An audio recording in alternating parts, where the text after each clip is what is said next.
할렐루야. 네, 어려운 때이지만 주님 앞에 신앙의 유익을 얻고자 예배 자리로 나오신 여러분들을 주님의 이름으로 환영합니다. 콩 심은 데 콩 나고 팥 심은 데 팥 난다, 이런 속담이 있는데요, 모든 일은 원인에 따라 결과가 따라온다는 의미입니다. 성경에도 같은 의미의 구절들이 참 많은데요, 예를 들면 이런 구절이죠. 못된 열매 맺는 좋은 나무가 없고 좋은 열매 맺는 못된 나무가 없다. 남에게 대접받으려거든 먼저 대접하라. 이렇듯 심는 대로 거두는 원리에 대해서 우리는 황금률이라고 부릅니다. 이 황금률 가운데서도요, 우리는 우리의 일상에서 심은 대로 거두는 이 결실의 의미를 두고 우리는 또 기대하고 소망 중에 살아갑니다만, 실상에서 일을 해보고 무언가를 진행하다 보면 꼭 이 황금률처럼 심은 대로 결실되는 것만은 결코 아닙니다. 보편적인 의미로 뿌린 대로 거둔다는 것은 맞는 말입니다만, 그렇다고 해서 노력 대비 그만큼 결과를 얻게 되느냐? 그건 아니라는 것이죠. 또 간절한 바람으로 열심을 다했다고 해서 결실의 양이 달라지느냐? 그것 또한 아닙니다. 농사는 열심을 가지고 임한다고 해서 많은 양을 수확하는 것이 아니라 자연의 섭리를 잘 이해하고 순응하면서 때를 기다릴 줄 아는 사람이 풍성한 결실을 얻습니다. 사업도 마찬가지입니다. 열정만을 가지고 큰 수익을 내는 것이 아니라 사회의 변화와 흐름, 소비자의 요구를 잘 충족시킬 수 있을 때에 성공을 경험할 수 있습니다. 신앙생활도 마찬가지입니다. 자신의 노력과 열심만으로 성장하고 변화되는 것은 결코 아닙니다. 하나님의 예정과 섭리 안에서 믿음으로 순종할 때만이 우리는 거듭남의 은혜를 체험하게 되는 것입니다. 오늘은 추수감사절입니다. 오곡백과의 풍성함 같이 우리의 신앙의 열매는 어떠한 것들이 결실되었고 우리는 얼마만큼 그것을 추수하는지를 돌아볼 수 있는 날이어야 합니다. 이제껏 우리는 눈에 보이는 것, 손에 움켜쥐는 열매만을 생각해 왔다면, 오늘부터는 땅의 것이 아닌 하늘의 것, 육의 양식이 아닌 영혼의 양식, 곧 신앙의 열매에 우리는 더 관심을 두는 믿음이 있어야 하겠습니다. 오늘 본문에서 예수님은 하나님의 나라를 사람이 씨를 땅에 뿌린 것 같다라고 했습니다. 사람은 자기 손으로 씨를 뿌렸어도 그 씨앗이 어떻게 자라는지 모릅니다. 그렇지만 땅은 스스로 열매를 맺는데 처음에는 싹이 나고 다음에는 이삭이 자라고 그 다음에는 곡식이 맺히고 결국에는 열매가 다 익으면 추수하게 됩니다. 오늘 예수님의 이 비유의 말씀 가운데 씨 뿌리는 사람, 이 농부가 한 일은 무엇입니까? 씨를 뿌리고 기다리고 때가 이르러 거두어들인 것이 그의 전부였습니다. 그렇다면 추수의 열매가 농부의 수고와 노력의 산물이라고 할 수 있을까요? 그렇지 않습니다. 그 열매는 오히려 하나님께서 인생들을 위해 예비하시고 준비해 주신 은혜의 선물로 보는 것이 더 옳은 판단일 것입니다. 하나님께서 주시지 않았다면 이 농부는 아무것도 얻을 수 없습니다. 그 손에 무엇도 쥘 수 없다는 뜻입니다. 씨를 창조하신 분이 누구십니까? 땅을 창조하신 분이 누구입니까? 우주 만물을 창조하신 분은 바로 하나님이십니다. 그렇기 때문에 세상 모든 것은 다 하나님의 것입니다. 마찬가지로 땅의 열매도 원천적으로는 하나님의 것입니다. 이렇게 하나님의 것을 하나님의 것으로 인정하는 것, 이것을 우리는 믿음이라고 합니다. 그런데 우리는 이 믿음이 없어서 우리의 소유로, 내 것으로 착각하며 살아가는 것이죠. 사람은 화장실에 들어갈 때 마음과 나올 때의 마음이 달라요. 농사를 지을 때 마음하고요, 추수했을 때 마음이 다릅니다. 월급을 받기 전과 받은 후가 다릅니다. 손에 가진 것이 없으면 사람은 겸손해지고 가진 것이 많으면 교만해집니다. 겸손보다는 탐욕이, 감사보다는 불평이 많은 것이 우리들의 모습입니다. 왜 이와 같은 문제를 안고 살아가는 것일까요? 원인은 아주 간단한 것에 있었습니다. 자기의 수고와 노력을 먼저 생각하기 때문입니다. 이미 하나님의 것을 가지고도 내가 수고했기 때문에 내 것이라고 착각하면서 살아왔기 때문입니다. 그러다 보니 하나님께서 주신 것, 하나님께서 이루신 것, 하나님이 행하신 모든 일을 자기의 것으로 착각하며 살아가고 있습니다. 자기 공로, 내가 한 일, 내 손의 수고, 이거 내가 인정받고 싶다는 거예요. 교만입니다. 잠언에 교만은 패망의 선봉이요 거만한 마음은 넘어짐의 앞잡이라고 했습니다. 하나님이 행하신 일을 자기가 한 줄로 착각하는 것이 교만이라면 하나님의 자리를 다른 것으로 대신하려 하는 것은 무엇이라고 하죠? 그것을 우리는 우상 숭배라고 합니다. 하나님께 올려드려야 할 감사를 내가 가로채고 하나님께 올려드려야 될 그 영광을 우리의 손으로 만든 사물에 그 영광을 대신하려 하는 것, 이 모든 것은 우상 숭배입니다. 교만에서 비롯된 것이죠. 내가 내 삶의 주인이 되려 했기 때문입니다. 이 교만과 우상 숭배를 잘 그려내고 있는 구약의 한 대목이 있어요.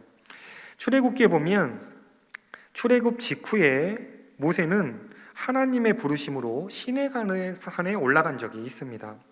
근데 시내산에 올라간 이 모세가 바로 내려오지 않고 시간은 40일이 흐르고 맙니다. 산 아래에서 기다리던 이 히브리 민족들은 모세가 내려오지 않자 자기들끼리 무언가 하나를 만들었어요. 그것은 바로 금송아지였습니다. 이것을 만들어 놓고 이제 이 금송아지가 우리를 인도해 줄 것이다. 우리를 보호해 줄 것이다. 이렇게 외치며 이들은 춤추고 노래하며 축제를 벌이고 있었습니다. 산에서 내려왔던 모세가 이 광경을 보고 분노합니다. 격분했어요. 손에 들고 있던 십계명을 집어 던져버렸습니다. 이 일로 십계명이 깨트려졌지만 이 분노는 결코 모세만의 분노는 아니었습니다. 하나님의 분노였던 것이죠. 이 일로 이 히브리 민족들은 무려 3,000명이나 죽임을 당합니다. 어느 편에 설 거냐고 물어봤고 하나님의 뜻에 따르겠다고 했고 따르지 않겠다고 한 사람들은 칼에 배임을 당했던 것입니다.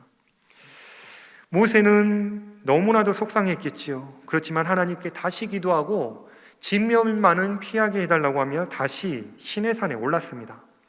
올라가서 두 번째 십계명을 받아 내려옵니다. 이때에 산 아래에 있었던 이 히브리 민족들은 앞서에 있었던 사건과 두 번째 십계명을 받아왔던 이 상황에 완전히 다른 모습으로 바뀌어 있었습니다. 먼저 있었던 십계명을 가지고 내려왔을 때 이들은 우상을 숭배하며 희느덕거리고 즐거워하고 있었고 세상 분간 못하는 그런 사람들이었어요. 그렇지만 하나님께서 이 백성에게 긍휼을 베푸시고 이들의 죄를 용서하여 주시고 십계명을 다시 주심으로 인해서 이들은 모세가 다시 내려옴을 통해 우리는 하나님으로부터 용서받았구나 하는 이 감사와 기쁨이 충만했던 것입니다. 앞에 있었던 사건은 교만과 우상 숭배였지만 두 번째 십계명을 가지고 내려왔을 때 이들은 회개하고 돌이키는 신앙의 모습을 보여주고 있었다는 것입니다. 이 일로 인하여서 이들은 십계명을 보관할 성막을 만들게 되는데요. 이 성막을 지을 때 필요한 건축 재료들을 이들은 하나님께서 자신들의 죄악을 용서해 주심에 감사함으로 자기들에게 가지고 있던 모든 것들을 내어 성막 건축 재료로 사용하게 됩니다. 자발적으로 모으기 시작했고 그렇게 성막은 완성됩니다. 이 성막은 광야 시절 내내 하나님의 영이 머무르는 곳이었고 하나님의 말씀이 선포되는 곳이었으며 이들의 신앙의 중심이 되었습니다. 여기서 유래된 절기가 바로 초막절입니다. 오늘 우리가 지키고 있는 초막절은 구약의 전통의 수장절, 추수절, 이 유래를 따라 우리는 추수감사절을 지키고 있는 겁니다. 이스라엘 백성은 이렇게 가나안 땅에 정착한 후에요, 광야의 시간을 돌이켜봅니다. 우리가 그때 하나님 앞에 범죄하였지만 하나님께서는 우리를 구속하여 주셨구나, 죄를 용서하여 주셨구나, 새로운 계명, 새로운 질서, 새로운 말씀 가운데 우리를 다시 살게 하셨구나. 이 의미를 깨닫고 이들은 절기로서 하나님께 감사의 예배를 드리게 됐는데, 그 예배를 드리려고 했던 그때가 추수의 곡식들을 모으고 저장하던 때였으며, 그렇기 때문에 수확한 곡식을 저장한다 하여 수장절이라고 했고, 추수한 곡식들을 통하여서 하나님께 예배드림으로써 추수감사절의 전례가 된 것이었습니다. 곧 본질은 생명 주심의 감사였어요. 우리의 손에 무언가를 많이 주심의 감사가 아니라 생명을 주심에, 말씀 주심에 대한 감사였던 것입니다. 개신교의 추수감사절도 같은 의미입니다. 1620년 영국 청교도인들은 배에 몸을 실을 때 그들은 풍랑에 죽을 고비를 넘기죠. 또 배 안에 전염병으로 또 죽을 고비 넘깁니다. 또 북미 땅에 도착했지만 토속병으로, 알지 못한 환경으로 그들은 참 어려운 시련을 겪었습니다. 그렇지만 이곳까지 인도하신 하나님, 그럼에도 불구하고 생명 주신 하나님께 감사함으로 이들은 첫 열매로 하나님께 영광을 돌렸던 것이죠. 이게 추수감사절 아닙니까? 본질은 생명에 있습니다. 그리고 이 생명은 말씀과 연결되어 있습니다.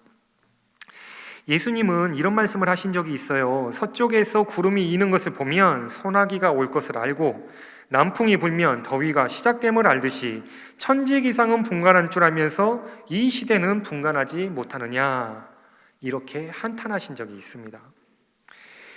이 말씀은요, 생활의 경험으로도 자연의 이치를 깨닫는 너희들이 어찌하여서 역사의 경험과 신앙의 체험으로는 하나님의 마음을 모르냐는 거잖아요. 하나님의 뜻이 이와 같은데 왜 이 상황들을 놓고도 하나님의 마음을 알지 못하고 세상의 마음을 두고 살아가느냐, 이런 안타까움의 표현으로 예수님은 이 구절을 사용하셨던 것입니다. 자, 그렇다면 우리도 마찬가지 아닐까요? 천지기상은 분간할 줄 알고 경제의 흐름은 파악할 줄 알면서 신앙의 결과, 흐름은 지금 어디를 향하고 있는지 모르고 있다면 우리는 다시 말씀으로 돌아가야 됩니다. 추수감사의 의미는 어떤 것입니까? 우리는 지난날 이 추수감사절에 이르면 이 딱 두 단어가 생각나는 거예요. 추수, 그리고 감사. 근데 추수라는 것은 열매를 얻어야 되는 거잖아요. 그러니까 결과에 따라 감사하는 것이 우리의 기본적인 모습들이었다는 거예요. 그랬기 때문에 얻은 것, 받은 것, 성취된 것, 기도에서 응답되어진 것만 가지고 감사하려 했던 것이 우리의 모습 아닙니까? 그런데 이미 경험이 있기 때문에 올해는 안 주셨어도 내년에는 주시겠지, 또 이런 마음이 있는 것 아닙니까? 그래서 받았으면 감사의 조건이 풍족한 것이고, 못 받으면 그럼에도 불구하고 감사해야지, 이런 마음 갖는 거죠. 그런데 추수감사의 본질적인 의미, 성경에서 말하고 있는 신앙의 의미를 생각해 보면 지금 이런 보여지는 것, 가시적인 것, 이런 감사와는 좀 차원이 다른 것을 우리에게 요구하고 있다는 것을 금세 알 수 있습니다. 예수님은 오늘 이 비유의 말씀을요, 농사 이렇게 지어서 결실하라, 이런 의미로 말씀하신 것은 아니었을 것입니다. 이것은 농경문화권에서 경험했던 사람들의 이해를 돕기 위한 하나의 원리로 사용하셨던 거예요. 이게 원리라면 이런 해석이, 이런 접근이 우리에게 필요한 것입니다.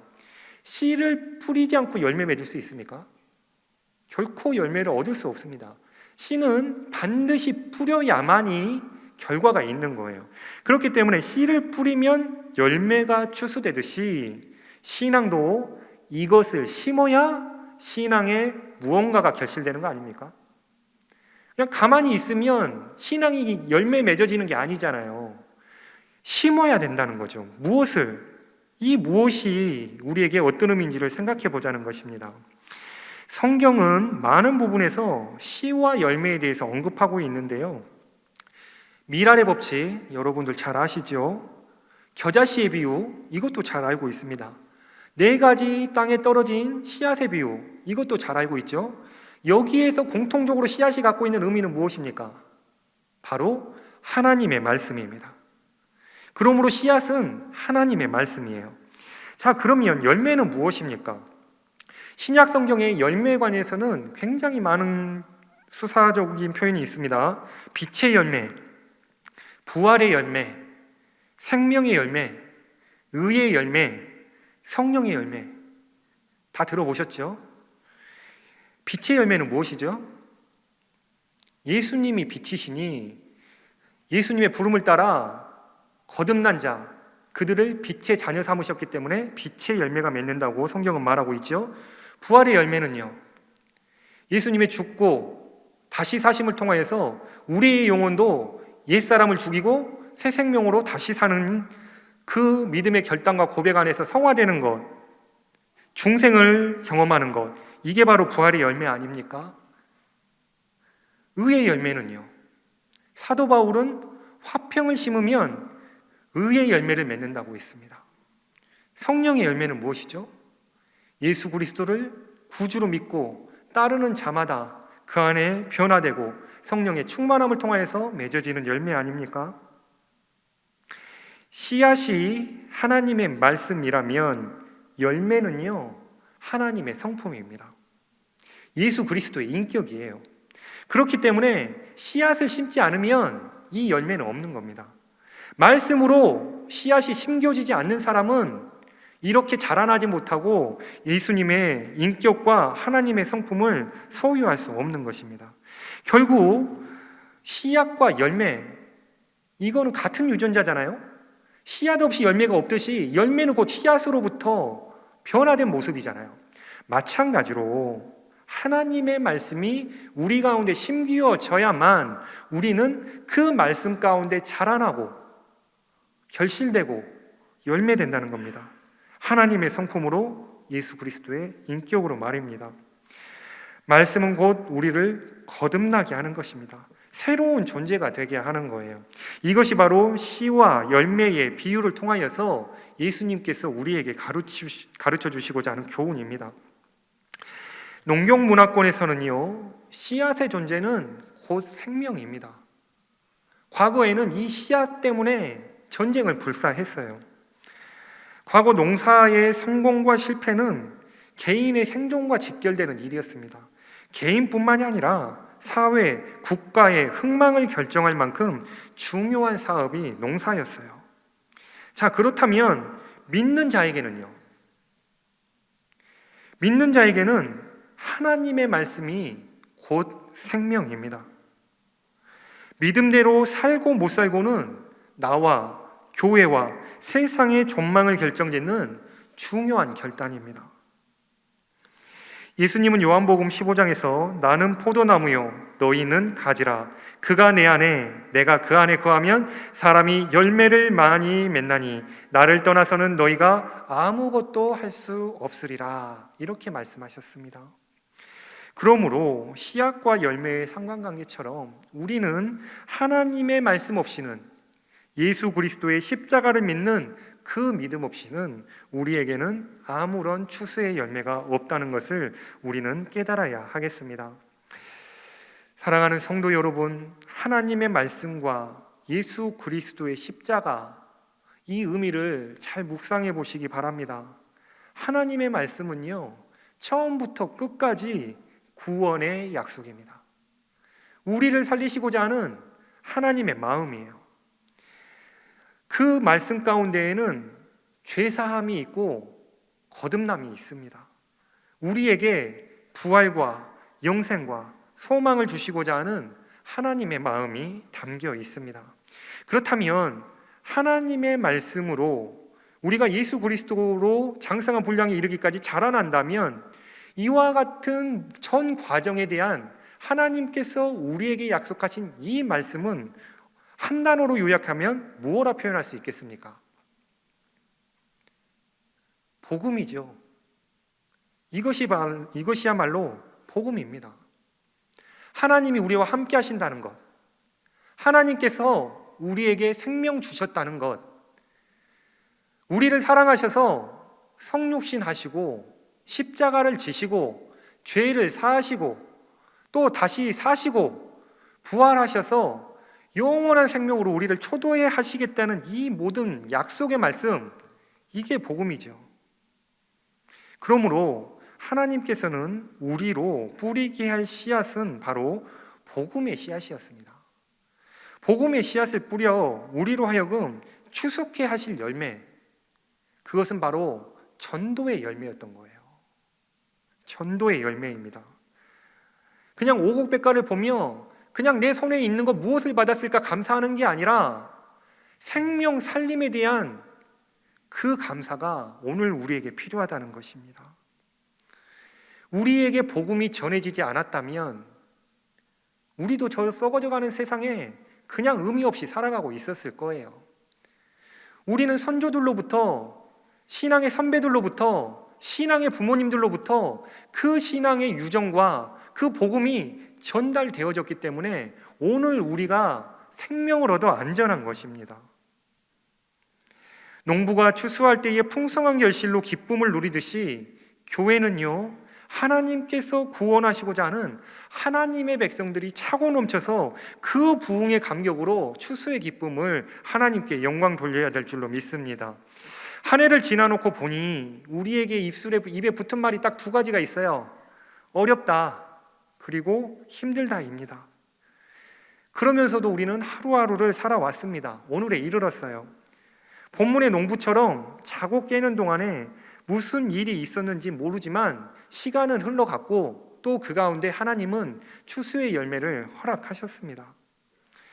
지난 날을 돌이켜보면 무엇 했는지 모르겠습니다. 그냥 하다 간 것 같아요. 예배도 드리기 어려웠고요. 심지어 교회 문도 닫아봤고요.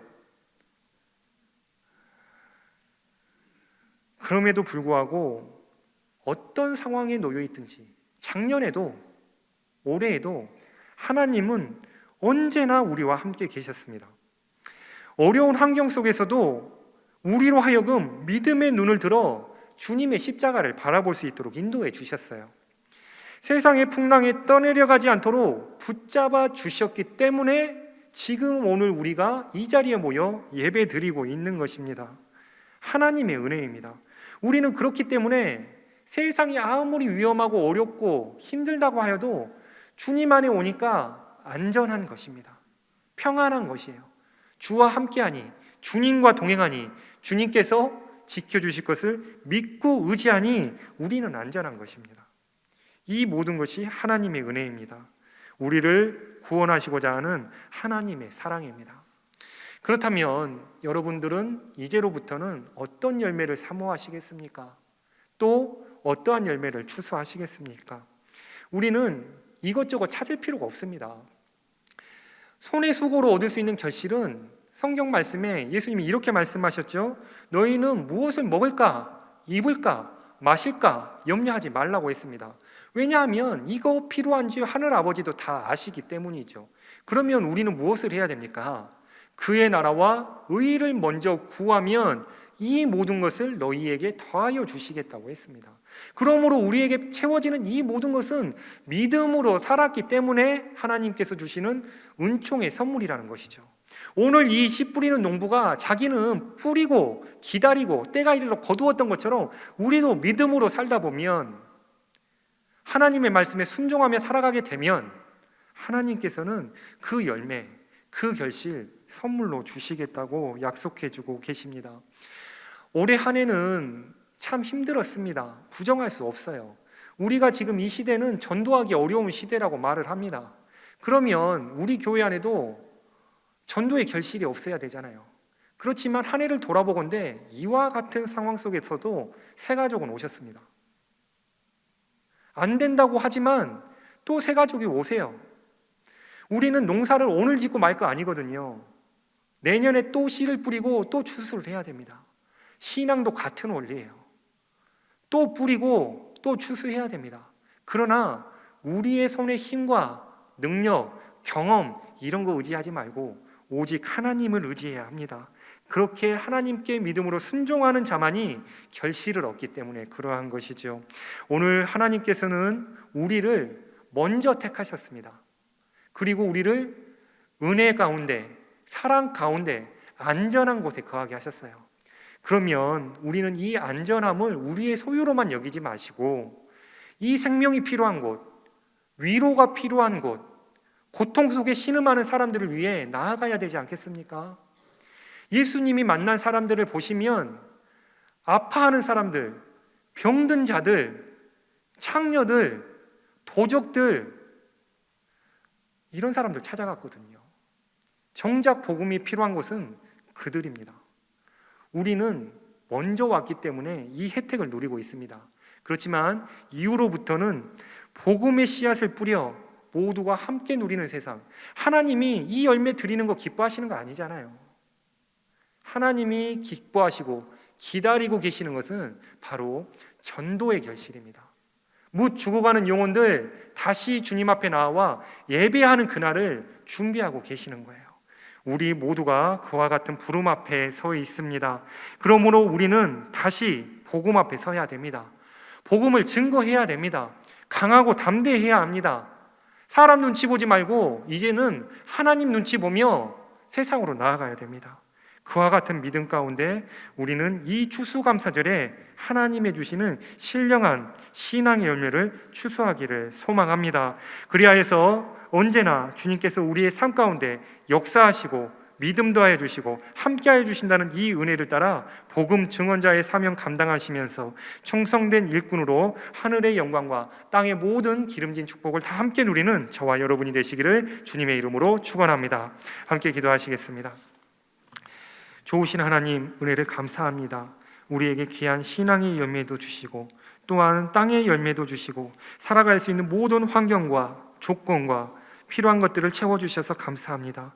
이전에는 우리가 교만하여서 하나님의 것을 하나님의 것으로 인정하지 못했지만 이제는 생명의 말씀 가운데 주님께서 깨달음의 은총을 더하여 주셨사오니 이제는 오직 감사함으로 주님의 손에 붙들림 받는 거룩한 인생으로 우리 모두를 거듭나게 하여 주시옵소서. 모든 것을 채워주신 바대로 이 사랑과 생명을 함께 나눌 수 있도록 세상으로 나아가는 우리의 발걸음을 가볍게 하시며 주 성령 하나님께서 늘 동행하여 주셔서 기쁨이 충만케 하여 주시옵소서. 귀한 생명의 말씀과 은혜의 말씀 더해 주심에 감사드리며 예수 그리스도의 이름으로 기도드립니다.